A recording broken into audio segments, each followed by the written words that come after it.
Vamos, vamos.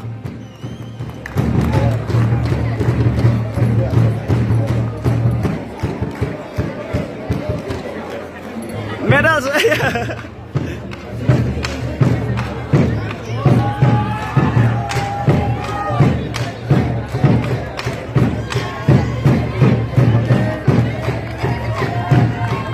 Llego, ciego. Ada ini nuda Manipur do kongjom prabakan dari na Minai no bi, sakti bi, lukhak cha bi, sagum sing bi, thui bi hai bi, langkiet bi, minai.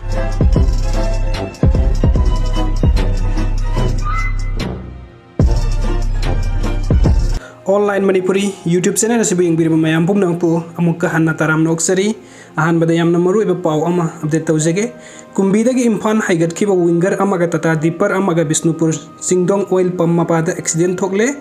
accident thokhiba timing na ngarang numidang pung 3:30 mukta badani Bisnupur Singdong oil pump mapagi accident da thokhiba miyoi sing ni asokpa singbudi Bisnupur hospital treatment satharba matung rims ta hojik layengi aduga accident thokhibagi video footage pudi laije adubu update tawba yadaba maram khara laibana update tawzaroi photo si khaktang ucherage aduga atop update amana chaklukta chak lemhan bagi chatnabi muthatla si haina warep lawkhre social media da viral oirakhiba hojik thodok wathok kaya da sana thaknaba polam singlem bagi chatnabi asidagi khardang oirabasu kanba ngamnaba luk khunba matamda chaklukta chak maru ama phau lemhandaba miyoi singda pukning thawgat po oina thagat chari haiba wahi thaba phi amomom khudol tawbagi thoram asi Haying Kongbal Upong Yumpam da Labor Lining to Sanam Higi, Laisang the Pangtokre.